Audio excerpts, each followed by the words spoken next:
What's up, world? We're back. Another podcast. I say we, but obviously it's just me for now. I promise you, the people that I said were going to be coming through, they're going to be coming shortly, right? But for now, just me still today. And, I still have a lot to say. So maybe it's a good thing that the other people aren't quite here yet because, when they get here, I want to make sure that we're all on an even keel as far as to what it is that I expect for this podcast to be, right? That first go around, for one, I guess I should stop and address the fact that some of y'all gave me some really good feedback, and I genuinely appreciate that shit, man. Y'all have no idea how much it means to me, right? It just empowers me even more to want to do these more consistently. I don't really know what the consistency is going to be for now, but I can say that I'm just not going to be a one-off deal, and that much is for sure, right?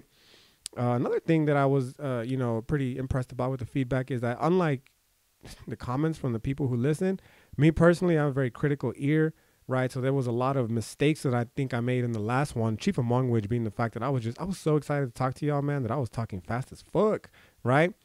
So hopefully for this one, we're going to slow it down just a little bit, but not too much so that it starts to bore you, right? Ain't no fucking Ben Stein shit coming on here, but maybe just not having to bust the rhymes our way through it either, right? So slow it down just a little bit. Another thing is, this is the second podcast that I do, and obviously I'm not very versed with the technological aspect of it all, but fucking DIY or die, bro. So, trying to figure this shit out on my own, and there's going to be some stumbling blocks as far as the technology is concerned, and I definitely ran into some of those my first podcast. So if it seems as though it was rushed and I kept promising things that I was going to talk about, it's partly because, I was definitely excited to talk to y'all for the first time around, but it was also because my camera was running out of juice and I didn't want it to die before anything could possibly be saved, because I would fucking have hated if I had to do that podcast over again. So I was just like, oh shit, I don't even know how much longer this is going to last, but it's on its last bar. So let's try to get out as quick and succinct as detail as possible to try to get this introductory podcast out of the way already, right? So I can get this weight off my shoulders and just, continue on with my life. Thankfully, that's not going to be an issue today because your boy already thought in advance and I went out and bought the power cord. So not only is it connected to the battery, but it's also connected to the outlet. So we got a little bit more time, right? I say just a little bit though, because I'm going to fucking sit here and, bore y'all to death with an hour-long podcast. As much as, trust me, talking for an hour and a half, 3 hours if you're in my Thursday, Saturday classes this semester, it's not an issue, right? But, I understand some busy folks around here and we ain't trying to just, there's other stuff that I'm sure you'd be wanting to do. And, the fact that you're taking the time out to listen to this podcast, it really means a lot to me, right?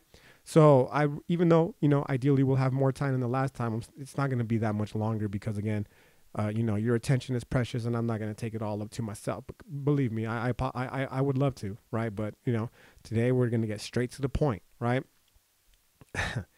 One of the points that I was, because, I did go back admittedly and re-listen to the podcast, just to try to figure out what I didn't like about it personally the first time around. And one of the things that I realized is I got to establish something of a structure, right? Be a little more consistent with the format, right? So, at the end of the day, this is a philosophy podcast. And I don't feel as though I talked enough philosophy the first time around, right?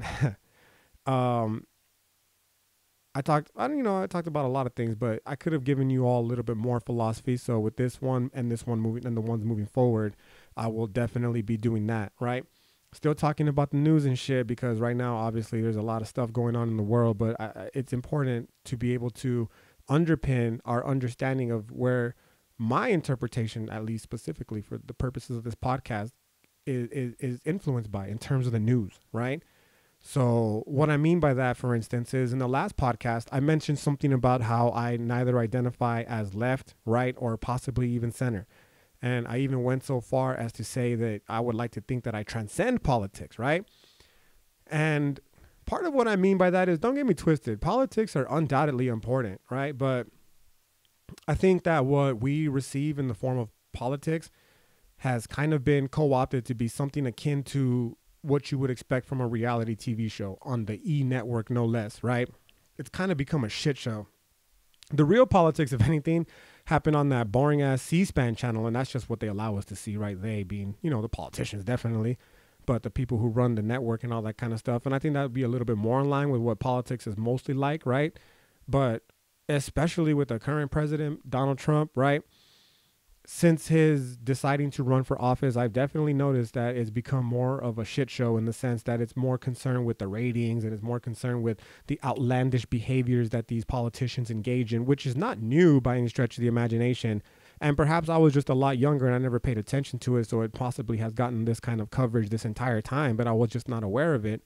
But whatever the case might be, I know for an absolute fact that from the moment that Donald Trump threw his hat into the mix, his little his little MAGA hat, right? As soon as he threw that bad boy into the mix for the presidency, it kind of seemed as though, shocker, the reality TV star turned our presidential, definitely, at the presidential level, political climate to something of a show, right? And for one, that definitely is part of this whole idea of like, man, I don't concern myself with politics, right? But that's honestly that's just a small part of it, right? And if I'm being honest, I think the larger part of it just comes again from my study of the field of philosophy. I kind of mentioned that again briefly in my previous episode, right? Where I discussed how the study of philosophy helped me combat some of my ignorance, right? I say some because I'm telling y'all motherfuckers, I'm still ignorant as shit, right? There's this thing that I've noticed with my students, for example. One, my very first semester teaching at El Paso Community College was so, he was the one that said it so bluntly, but it happens every semester, right? I'll relay the example of the student from my first semester at EPCC, and with the understanding that, again, it's happened in all my classes since, and not all of them, like, definitely at least once every semester. But, we were talking about moral progress and how we can possibly develop from, the individuals that came into the class without, really an understanding of what morality is, aside from that which we've been socialized with, that is to say the morality that our parents gave us, right? To the person that is there at the end of the semester or nearing the end of the semester, having actually studied ethical theories and moral theories and the foundations for these theories and why certain people agree with them and why certain people don't agree with them and the problems underlying these ethical theories, right? And I was kind of making the suggestion that if we study ethics, then ideally, right, if we start to apply it, definitely, hopefully, I guess I should say, not definitely, right? Hopefully that we can become better people, right? Now, remember, this is my first semester at EPCC. It was one of my first classes, so maybe I didn't fully develop the idea as well as I could have or would now, right, with a little bit more experience under my belt. But the idea essentially was that by examining all of our flaws with our ethical and moral thinking, that we could realize just how unbased, you could say, I guess, our belief was in our original morality, and that in doing so, that would create a little bit of space for us to become slightly better people, right? And I had one student ask me, well, have we come this far, and are we those people now, right? And does that imply inherently that we no longer have to continue searching for our better self? To which I just, I couldn't help but laugh, and I still laugh just thinking about it now. And the reason is because, again, not just this student, but many students since and you know what? Fuck it. Myself too, at one point or another, right? Are under this mistaken belief that your philosophical progress starts the first day of the semester and ends the very last day of class. That is to say that you were a quote unquote ignorant person from the first moment you walked into a philosophy class because you weren't philosophically aware.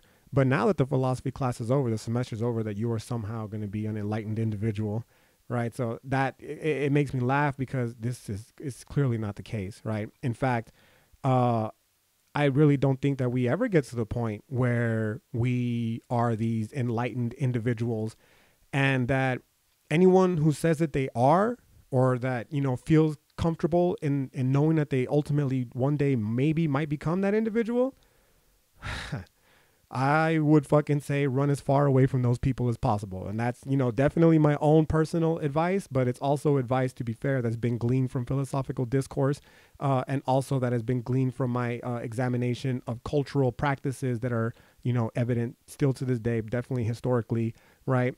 So what I mean by that is simple, right? I always tell my students, for instance, if anyone is ever trying to tell you one of two things, right?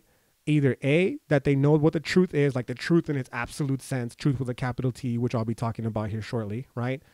And B, that only through following them will you ever be able to get there. My advice to my students, in no specific language, right, is to get as far away from those people as possible. Because if history has taught us anything, those people are only either trying to fuck you or take your money, or maybe even both. Shit, the fuck, right? This is outlandish, this idea that only one person can possibly know the truth, the absolute truth of the world, and that you should follow that person, right? And that if you don't follow that person, that you won't ever be able to achieve the truth that they allegedly behold, right? Or hold, rather. And this idea was, again, the importance to, at least for me personally, the impetus to want to talk about it in the first place was, brought to my attention by my own reflection of my first podcast from last, it was last week, but I only posted it like 3 days ago, right? And it's because, well, shit, dude, like realistically, I kind of am one of those people myself as a philosophy professor, but definitely as just an average person who is fucking has the audacity to come up here on a podcast and tell you what I think the truth is or how to get there, right? The idea here is it's going to be a logical fallacy. So we'll consider this our first of many, many little philosophical lessons that we're going to be getting throughout these little podcasts and videos and all kinds of stuff, right? A logical fallacy, just to keep it simple, right? I would say it's a linguistic and rhetorical device. It's trickery. It's deception, right? Some will argue that it's, fallacious. Well, obviously fallacious, that's where you get the word fallacy from, right? But it's a deceptive argumentation that's directed in such a way where an individual is trying to get you to believe their own personal subjective opinion, as opposed to what we allegedly as philosophers believe is the truth, right? Now, I say allegedly, and I scare quote it because, well, damn, I'm doing it again, but I'm sorry. Again, there's just so much shit to talk about that it's not possible to do it all in one little sitting, right? But one of these days, I will get to the point of the discussion where I will address the fact that truth in its absolute form, and when I say absolute, I mean like it applies in every single aspect whatsoever. So gravity, for example, would be an example would be an instance of absolute truth. It is entirely objective. Gravity don't give a fuck about your age, your race, your ethnicity, rather, your sexual orientation, your gender, whether you believe it or not, your religious inclination. Gravity applies to everybody, right?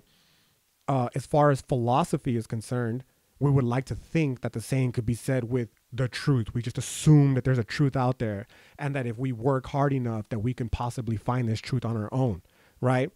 But as the lectures progress, man, as these podcasts progress, we're gonna see that may very well not be the case, and that the truth in its absolute sense, with a capital T, if you will, is something of an idea akin to the God in Christianity, for instance, in the Abrahamic religions, right? And that much like the idea that, God may very well not exist, truth may very well not exist either, right? So when it comes to this logical fallacies, let's get that much out of the way, right? We're trying to avoid this deceptive and, this trickery, this deceptive wordplay, these rhetorical devices, and this deceptive thinking, because ideally they're going to navigate us away from what we believe to be the truth, right? But ideally, you can only be navigated away from the truth if you know for an absolute fact that there's a truth out there to begin with, right? So let's get that much straight out of the way. And then, of course, there's going to be people who come along and say, well, the truth absolutely does exist, right? And this is the truth that was established for us by Plato, Aristotle, and Socrates. To which people like me would say, oh, Jesus Christ, dog, like for reals, you have no idea how complicated or how, problematic, if you will, that, insistence to say that the truth of what, Aristotle, Socrates, and the like established back 2,500 years ago is the absolute truth, and the rest of us have to adhere to it, right? Because, well, it all boils down to relativity that we're going to examine here shortly, right? So now that we got that little brief part of the problem out of the way, the logical fallacy that I was initially trying to refer to is what is referred to as an appeal to authority. Okay. Now, going back to this idea about the politics, man, one of the reasons I can give a fuck less about the politics in general, whether they be on a local, state, or national, or fucking even global level, man, honestly, okay, is because it's something of a trap. At least it's kind of what I've experienced, right? It's in my own personal experience. It's a trap in the sense that if you don't stay on your 1-2, dog, you might fall into the false belief that the politicians know what's going on, right? And I don't really think they do, right? They might know what's going on, at let's say the global level, the national level, the state level, right? For sure, the mayor right in here of El Paso knows a lot more about the haps of El Paso and possibly even the state of Texas than just average citizens like you and I. And if we extrapolate that further, we'll say, for instance, then that the governor of Texas for sure knows more about what's going on in Texas, the everyday inner workings of the state than, just average citizens of El Paso like you and I. And then we'll extrapolate it even further and say, well, obviously then the president would know more about what's happening about the United States of America and the global affairs than will just a governor, a mayor, and ultimately an average everyday citizen. So that's not what I'm saying, okay? What I'm saying is a little bit more complicated than that, okay? And what I'm trying to say here is politics, global affairs, they're all part and parcel. They're just, it's all one part of a larger hustle, these institutional forces, right? And ultimately, it's we as humans who give these institutional forces any sort of credence. We are the ones that give it any sort of power over our lives, right? That we just collectively agree that, yeah, this is how the way the world's going to be run. And, historically speaking, if people get fed up with the way the world's being run, whether it be in one form of a government or whether it be whoever's in charge of that particular government, then they'll replace it with another one, right? And that is why we have capitalism and democracy in America. And, in Europe 200, 300 years ago, maybe shit, even today, right? I guess.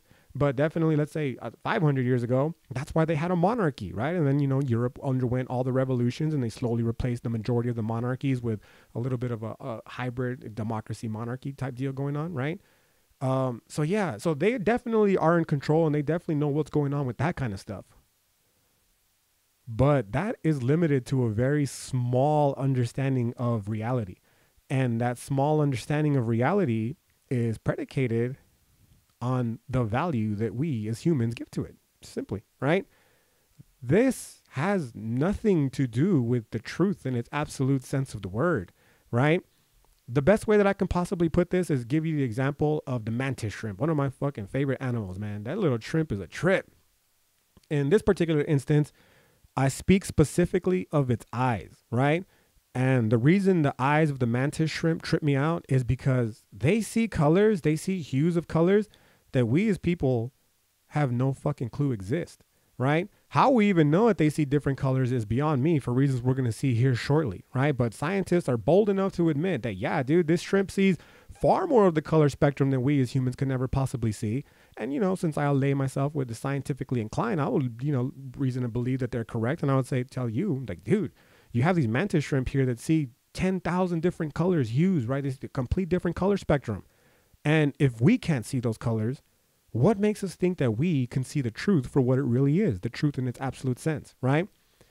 This is deeply, deeply complex idealism philosophy here. And I promise you, right? We'll get to all of that in due time, okay? But shit, like I said the last time, man, we got to crawl before we ball, baby. Got to work our way up, right? And the first way that we're going to get there is through examining the various logical fallacies, of which I'm discussing only one today for this little brief podcast, and it's the appeal to authority, right? We as human beings have a very limited understanding of reality, not just because we have not been around that very long, and not only because, our scientific discourse has only been around for even shorter amount of time, the scientific discourse here being the preeminent tool that has allowed us to get the majority of our understanding of reality, right? But more importantly, because we as human beings are fundamentally limited in the ways in which we can accumulate knowledge to begin with, right? It basically boils down to two ways. You consider yourself an empiricist who relies on science, right? So you say that anything that can be measured, anything that can be seen, etc., that is what constitutes truth and reality, right?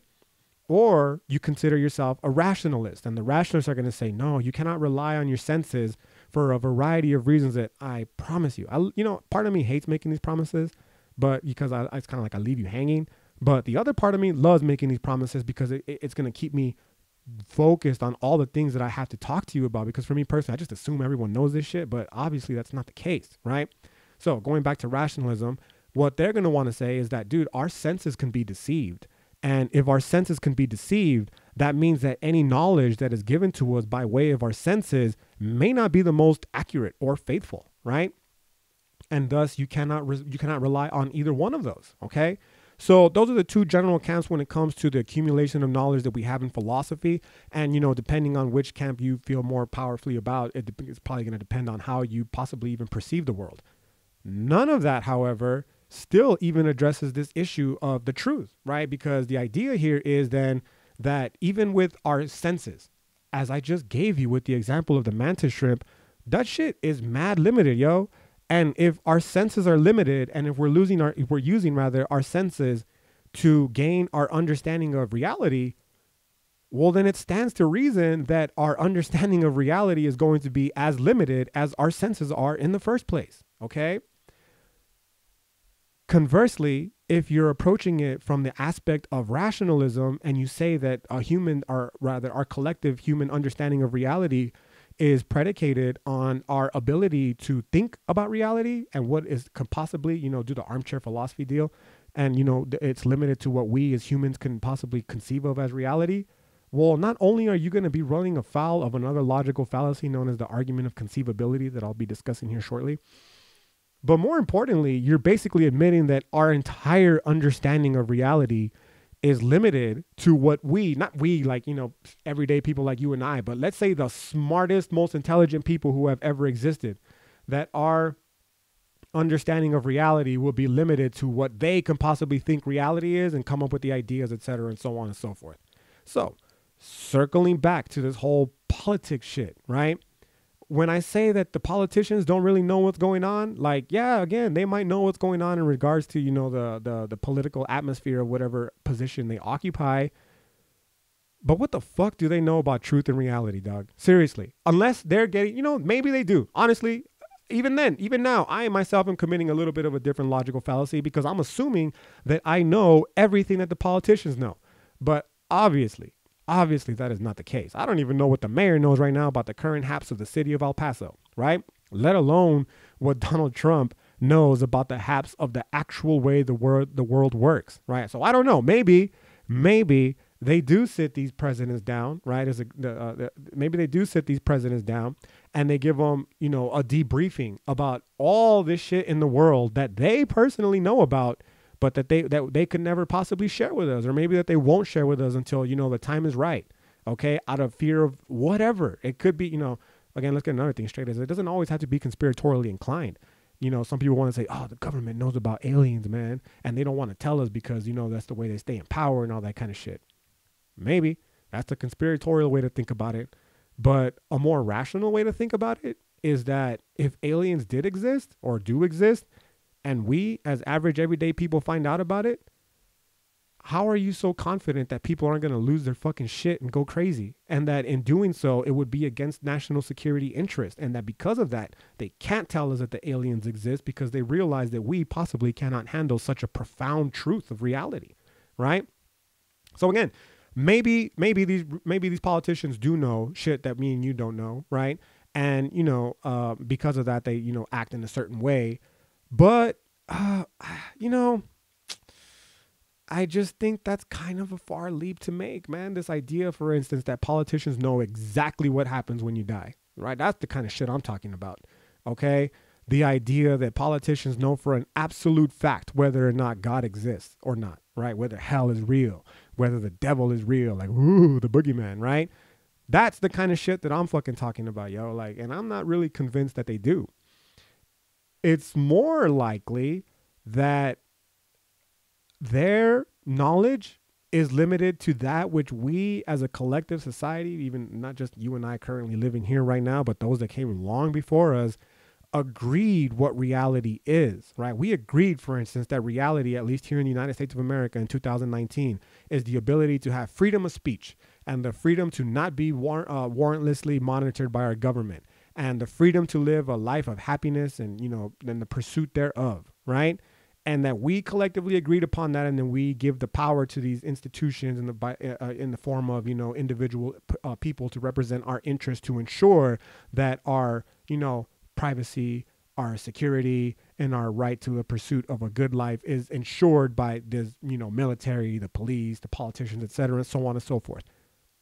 It's all great. I am 100% on board with these ideas. However, the point that I'm trying to make here is that that is not reality as such, right? That's just the reality that we collectively as human beings have said. This is what reality is, okay?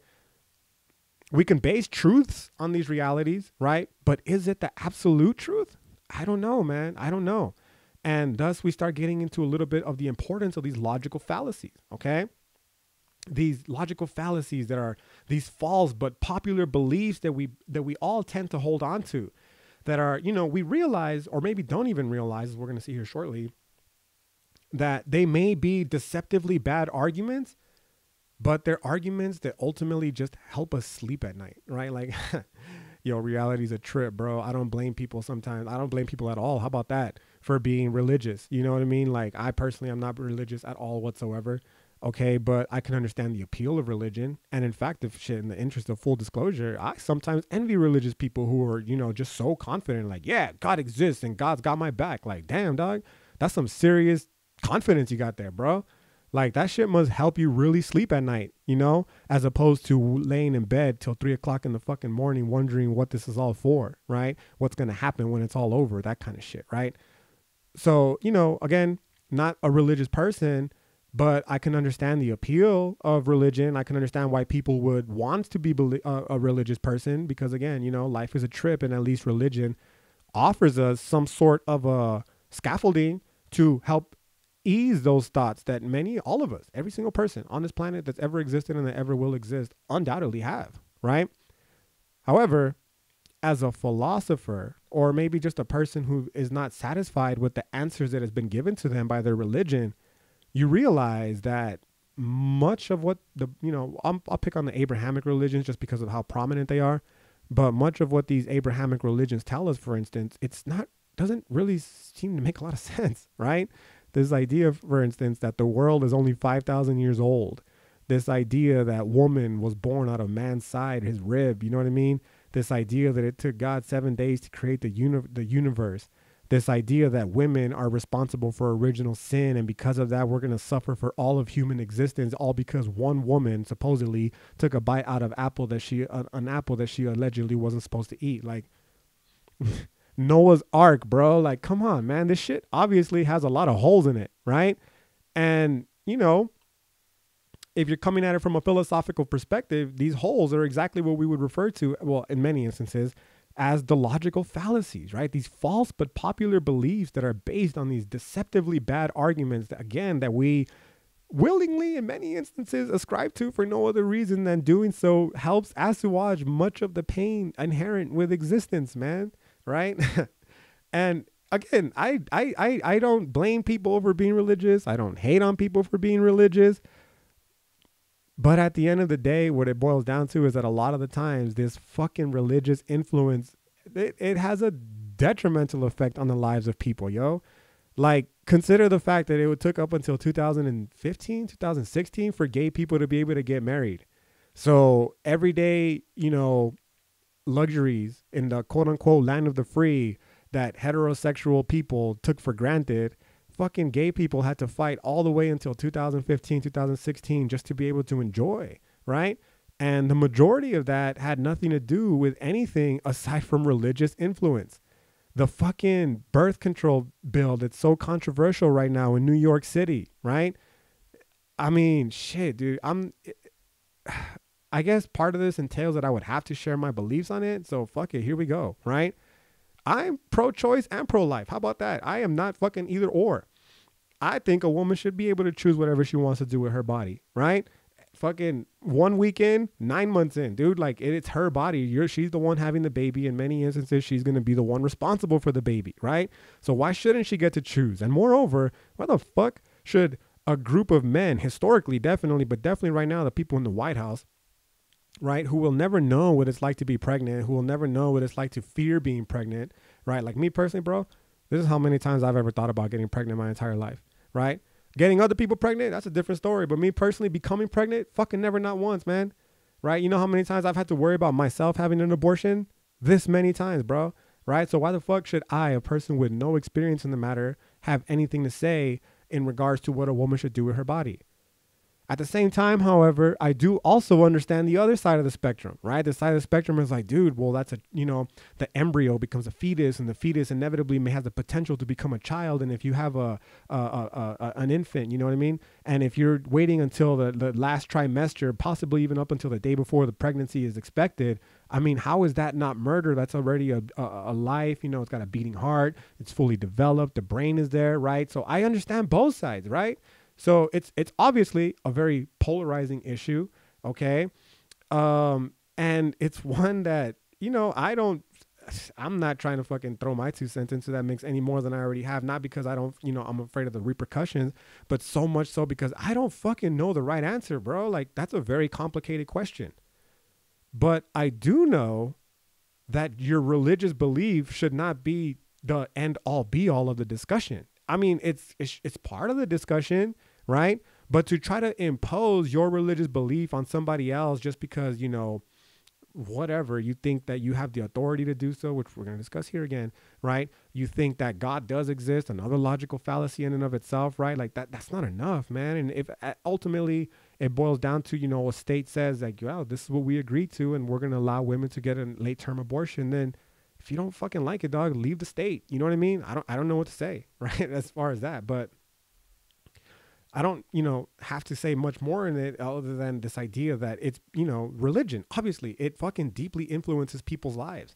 So again, while I will never chastise anybody about their religious beliefs, at the same time, we realize that it's an issue that undoubtedly has to become addressed because of how prominent it is in our lives, right? So with that in mind, it's a perfect place, I believe, to start the segue into the logical fallacy that I wanted to discuss for today, and that is the appeal to authority, okay? And an appeal to authority is essentially when you assume that because an individual occupies a position of power that we collectively as a society have agreed that this is an individual of importance, okay, that they are entitled to speak authoritatively on issues that are outside of their area of expertise, okay?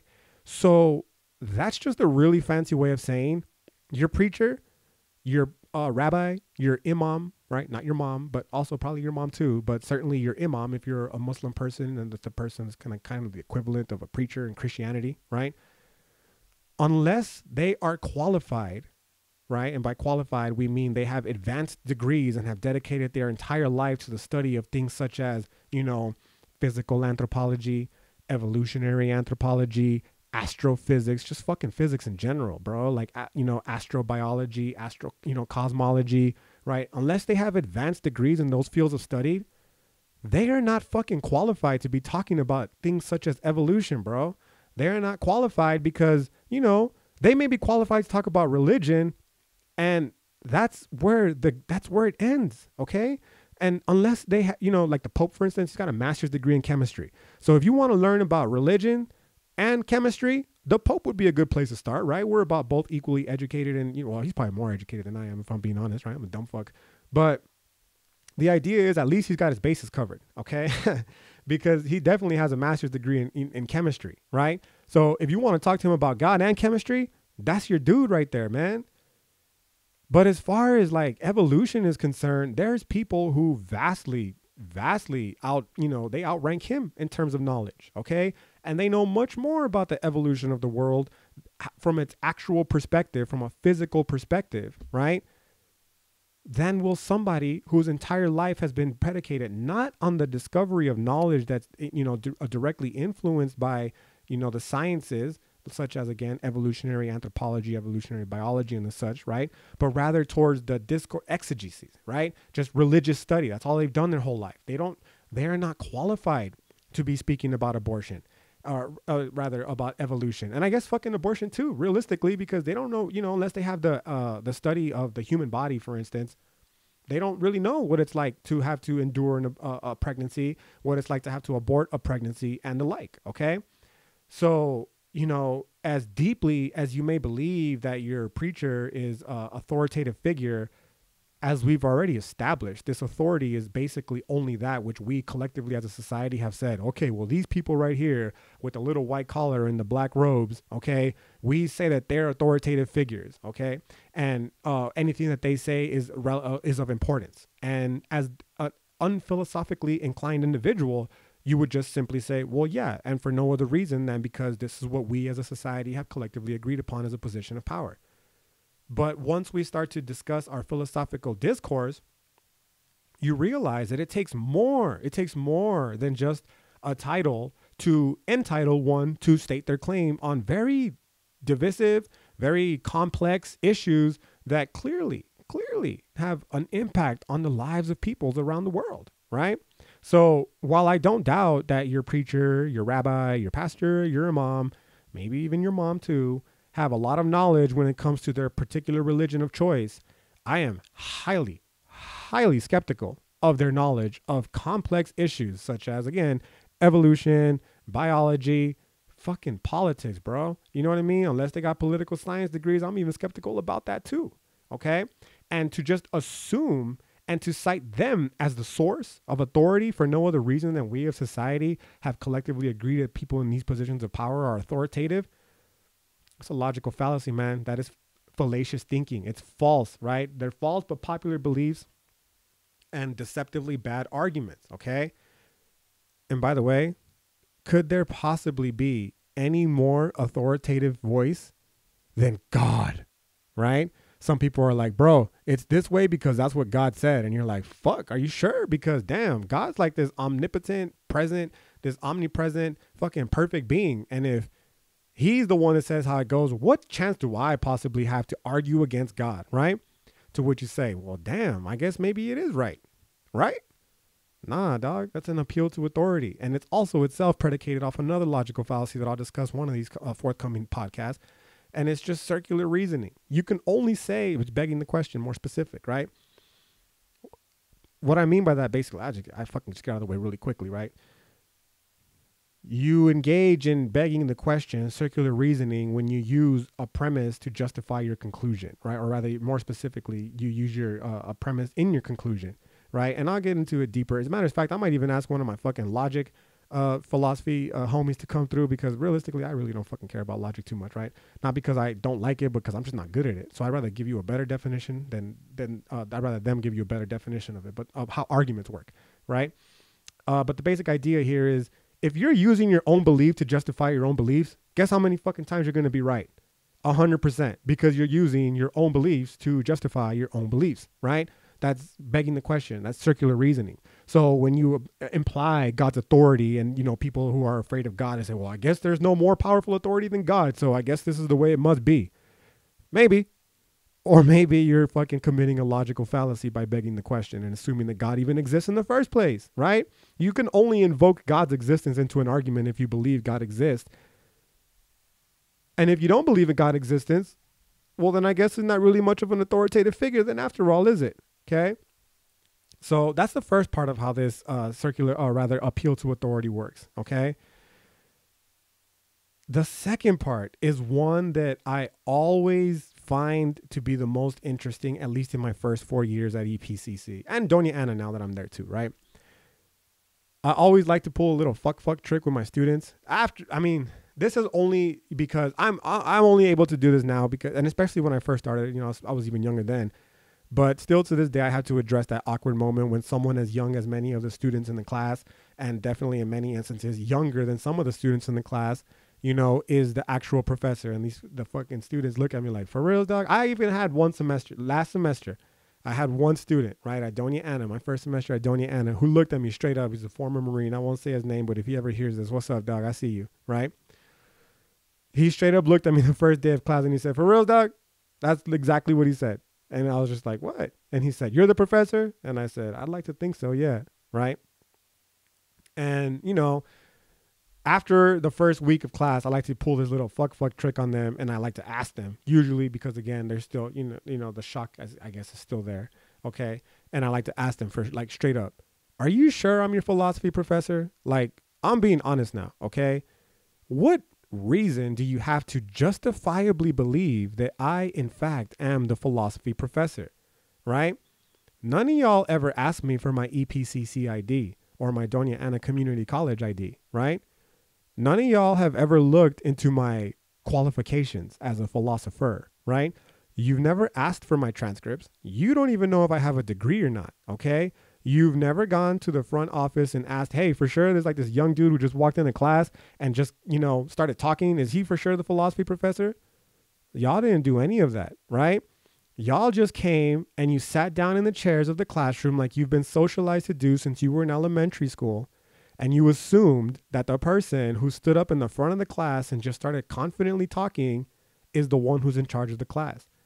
And now you're just rocking with it and you're not even going to pause to question it. You're just going to assume that I'm the authoritative figure in the class because what? I come up here and start using a bunch of fancy words that you've never even heard before?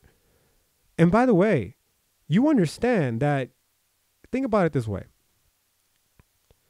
You only know what you know because you don't know what you don't know. Or rather, let's put it even more direct. You don't know what you don't know unless you know what you don't know. However, you can never know what you don't know unless you first know what you don't know. So how can you learn what you don't know if you don't already know what you don't know, right? So when it comes to these philosophy students who have just come into the philosophy class for the first time, many of them have never taken a philosophy class before. Many of them have never even read a philosophy textbook before. So how do they know that what I'm teaching them is even philosophy in the first place, right?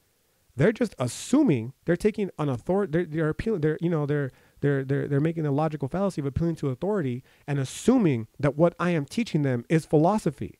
And unfortunately for them, they have nothing to compare it to. So they won't even know if I'm really teaching them philosophy. I could be teaching them anti-philosophy. And they wouldn't even know, because in order to know what you don't know, you have to first know what you don't know, right? So they're just taking it off my authority that I have their best interest in mind and that I am teaching them the philosophy. And most of them will never even pause to question it. They'll never be like, hey, are you sure you're the philosophy professor? And how do I know for sure this is the actual philosophy as writ? Are they going to go look it up? Hopefully, right? And even then, the people that wrote down philosophy before them, why shouldn't they be questioned? Why shouldn't the people who wrote the textbooks be questioned? Why shouldn't we be asking like, hey, these motherfuckers really know what philosophy is? Or are they just advancing their own narrative of what they believe philosophy is to try to get me to believe that this is what the truth is, right? Because chances are, more often than not, it's probably the latter. Right? And if we're being honest, it's not really that much of a surprise. Especially if you're an older individual, for fuck sure, man, people come with agendas. People always trying to teach you some shit that may not very well be the truth, but their version of the truth. Not because they care about you and you becoming this enlightened individual, but because, again, they either want to fuck you or they want to take your money, or again, both, right? These people, the majority of people, they don't care about that kind of shit, right? They're just trying to get through in life. They're trying to advance their position in life, right? So it's going back to this idea from the first lecture. I was like, damn, how am I not like them, right? Realistically, like, how am I not like them? Okay. And honestly, the best answer that I can come up with is, shit, you got to take me at my word, dog. But I understand that's not really, that's not a very satisfying answer, which is not a bad thing, man, because this is the point in the class where my students are like, well, then why shouldn't I question you? To which I respond by saying, exactly. You should be questioning me. You should not just take it off the authority that I allegedly have to come in here and teach you something that you will never even question, okay? You should question all your teachers. You should question all your preachers. You should question all your leaders, okay? And ask yourself, like, what the fuck? What makes this person qualified to be the one telling everybody what to do with their life? How do I know that this person is for sure the one that knows the way things are working, okay? There's ways, you know what I mean? It's not a complete free-for-all.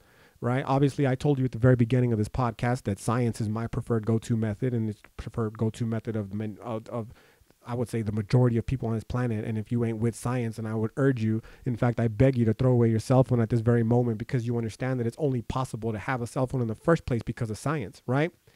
But this would even get into an even deeper problem with the logical fallacy of appealing to authority, and that is that realistically, I can sit here and I can, quote science all I'd like, and I could cite science all I'd like, and I could use science to justify my the knowledge that I'm allegedly sharing with you all that I like. But realistically, I'm telling you straight up, I don't fucking have any scientific knowledge, okay? The best that I have is reading knowledge. I can just read scientific papers and be like, well, this is what scientists said. But that doesn't mean that I understand what the scientists actually said. You know what I mean? My best example, my favorite example of this would be back in the day. I used to be like, no, I'm fuck it. I still have conspiratorial tendencies, but as far as conspiracy theories, nah, that's not a part of my lexicon anymore, right? And it's not because I fucking outgrew them, but it's because, well, I guess I did outgrow them in the sense that, I realized I didn't outgrow them because I got older. Trust me, I was a conspiracy theorist up until about 2 years ago, right? So it's not because I outgrew them age-wise, but more importantly is because I outgrew them philosophically, right? I just realized that realistically, many conspiracy theories are just lazy thinking, right? But in this particular instance, I used to be fucking firmly convinced, bro, that the moon landing was a hoax. Okay, like there was nothing anybody could tell me otherwise. I was like, bro, there's no fucking way. Like we got that meteor shower, the Kuiper meteor belt, I believe it's called, right? You got that layer of radiation outside of the atmosphere. We've never, we haven't been back to the moon since the 1960s. Our technology is leaps and bounds better than that. Ain't nobody fucking using a phone from the 1960s, bro, right? You telling me they can't put a man on the moon in 2019? And by the way, if we fucking put a man on the moon, you don't think we could come up with some better shit like a healthy Twinkie, bro? Like, come on, man. Right? It's fucking 2019. Fucking Twinkies are still dirt bad for you, but we put a man on the moon? Come on, man. Right? So for the longest time, I was fucking vehemently against the idea that we landed on the moon. And then I fucking asked myself, yo, real shit, dog. What do you know, you, Isaac Ceniceros, what do you know about aeronautical engineering? What, Isaac Ceniceros, do you know about astrophysics? What do you know about physics? What do you know about moon cycles? What do you know about orbits? What do you know about gravity? What do you know about trajectory of rockets and shit, yo? Like, honestly, I don't know any of that shit. All I know is what I falsely believed other people allegedly knew. And even then, I don't really know what they know. They could just be making shit up. They could be making credentials up. In which case, what realistically differentiates me from the students that I just spent the last 5 minutes making fun of? Nothing, dog. I have no knowledge of, any of the requirements necessary to have had put a person on the moon. So why do I feel qualified to be discussing as to whether or not people actually landed on the moon? I'm not qualified to do so, bro. And moreover, the majority of the people that I was, that I believed falsely were, they weren't either, man. And if that wasn't enough, it's not like I had ever paused to consider the likelihood that, maybe we did land on the moon, man, right? Because the entire time that I would research shit like moon landing, I would only ever Google moon landing hoax, okay? I never paused to consider the importance of Googling moon landing hoax debunked, right? Because if I had, I would have been turned on to a lot of information that could easily have proven my, at the time, very limited understanding of how we allegedly never landed on the moon wrong, okay? So what I did is basically I allowed myself to be entered into this echo chamber where confirmation bias was the law of the land, okay? And the way confirmation bias works is simple, yo. You only ever find people who believe exactly as you do, and you use them as justification for your beliefs. So going back to this logical fallacy of begging the question, of begging the question, circular reasoning, right? If that's a logical fallacy, justifying your beliefs, using your beliefs, right? How is fucking justifying your beliefs by appealing to other people who believe exactly like you do any different? It's not, bro, right? It's the same exact thing. It's my favorite part about, Cowboys fans, yo. Cowboys fans, y'all are convinced, man, that, y'all are the greatest team that's ever existed, okay? Despite the fact that, from my understanding of professional football and of greatness in general, that is generally measured by what we collectively as a society deem as the marker, right, for what is great. And in terms of the NFL, it would appear as though the marker for what is great is Super Bowl champions. And the last time I checked, the Pittsburgh Steelers had 6 Super Bowls and the Dallas Cowboys only had 5, which leads me to believe that the Dallas Cowboys are in fact not the greatest football team that's ever existed, but that the Pittsburgh Steelers and possibly maybe this weekend, the New England Patriots, I fucking hope not, but maybe for no other reason, right? There's just something about that team that I just find very off-putting. I can't explain it, right? But they may very well be on par with the Pittsburgh Steelers this weekend as for the greatest team that's ever existed, right? But you can't tell Cowboys fans that. You ask a Cowboys fan who the greatest team is, in complete defiance of what greatness the measurements are, will tell you resoundingly that it's the Dallas Cowboys. And if it's not this year, it'll be next year for sure. That it's their year. Next year or this year, right? It's not next year, bro. Next year's our year, right? Because this year, which was next year, last year, right, clearly wasn't their year. But and you know, if it wasn't bad enough that you couldn't sway them from this belief just by virtue of pointing out the obvious that greatness is measured in the NFL in terms of how many Super Bowls you've won, right? It's the ultimate litmus test.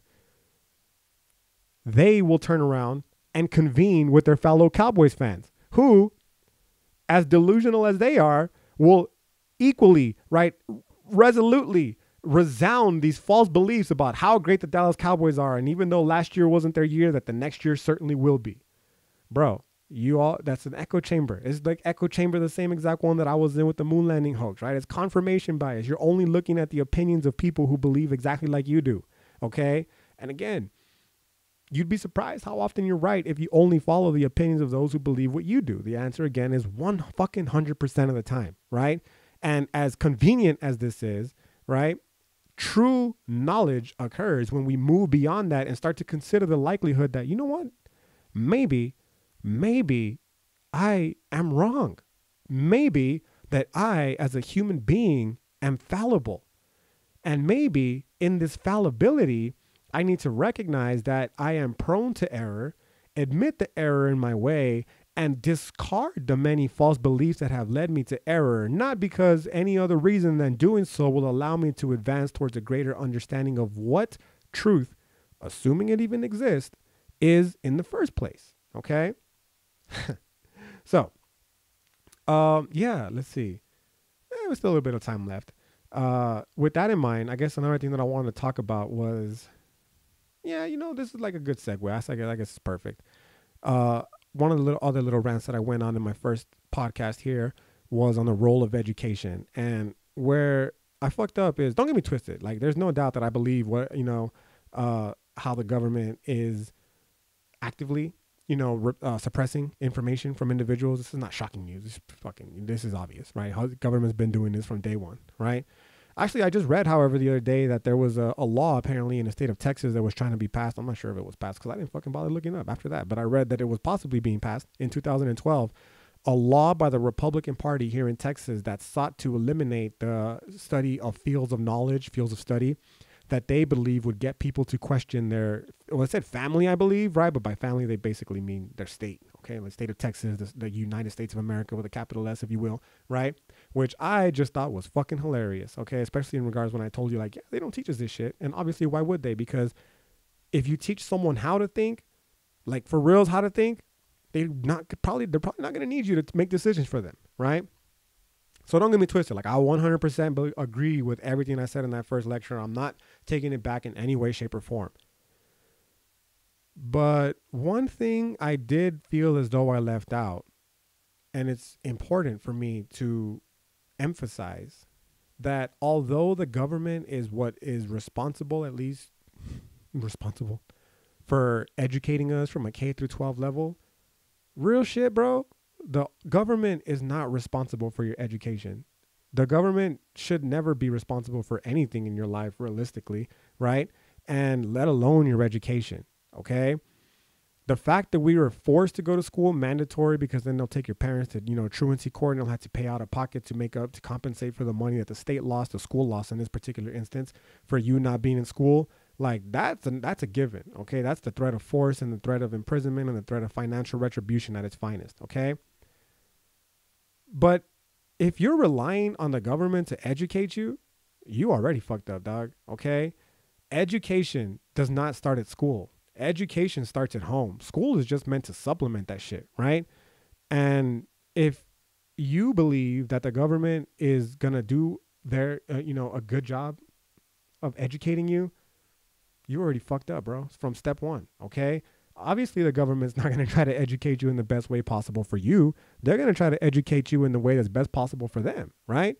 So yeah, that's the first part of what I left out. But more importantly, this is the more important part. And that is that education does not end when either the government in K through 12 or we as a society in college, right, value when an education should end, right? So what I mean by that is just because the government doesn't say you have to, doesn't compel you to go to school after, high school, senior year of high school, and just because as a society, we will look kindly upon you if you finish your 4 years in college, right? That doesn't mean that your education stops in high school when you graduate and that it stops after college as soon as you graduate. Like, that is nonsensical, bro, right? There's a great quote that states that the truly educated never graduate.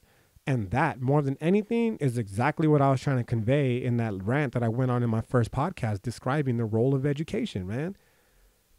There are so many people out there who are running around, myself included, admittedly, but like I said, at least with my study of philosophy, I've been able to keep it in check a little bit more. But they're running around here making fucking decisions, important ones in many instances. If you look up how many, people in politics that have actual college educations, you'd be shocked to see how few of them really have a college education to begin with, right? And so not only are they making decisions that deeply influence the lives of other people, right? But many are contributing to this process if they're not politicians, but maybe they ally themselves with the politicians, predicated entirely off either the limited education that they received from the government or the limited education they received after graduating college, because, they never bothered to continue researching matters because fuck it, no one's grading me anymore. I don't got to do this for a test. Why should I read this? Right. And they're using this very limited framework of understanding how to think critically that was given to them either by, the government, again, through K through 12, or by the colleges, which many of them themselves are obviously influenced by the government as well. And they are using that to make complex decisions about the lives that directly impact, rather, the lives of billions of people around the world. And that's more importantly the point that I was trying to get to, this idea like, education is a hugely powerful force. And if you don't think that you have to continue to educate yourself and that you can continue to make these decisions based off your previous programming, bro, you're leaving so much of reality off on the table right now. I'm not going to sit here and try to tell you how to live your life, but I will say that, a little education really never hurt nobody. A little extra education, going out of your way to talk about, ideas that you don't agree with. It's the mark of a true mind, the mark of true intelligence, rather, is the ability to entertain other ideas. The quote that it's attributed to, I'm sure, various thinkers, but more often I believe is attributed, unfortunately, to Socrates or Aristotle or one of those fucking pedophiles, right? Circling back to the whole idea about politics, right? Like, it's not that I don't think it's important. It's just that I, Isaac Ceniceros, am not going to fucking look to the president of the United States, whoever it might be, Donald Trump, Barack Obama, President Bush II, George Clinton, and President Bush I, and even Ronald Reagan. That's the list of presidents that have been in office since I've been born, right? The fuck am I going to look to them for answers of how to live my life? They can serve as role models, right? But do they really know what the truth is about reality? Because that's what I want to know in life, right?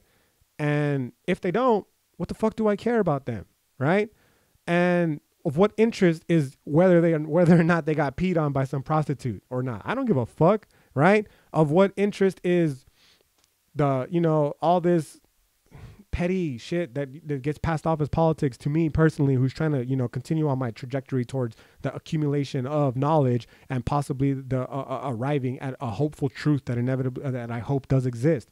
It's not, and because of that, like I'm not going to appeal to them as an authoritative figure to help determine the outcome or quality of my life, is the point that I'm trying to convey here, right? So with that in mind, I believe this is a good time as any to go ahead and shut this bad boy down. Again, I hope you enjoyed it. And if you didn't, well, the fuck, this is the second one, dog, right? I'm just kidding, man. Real shit, though. I do hope you enjoyed it. And I know I definitely enjoyed recording it. And I look forward to bringing you more here in the future. So until then, peace.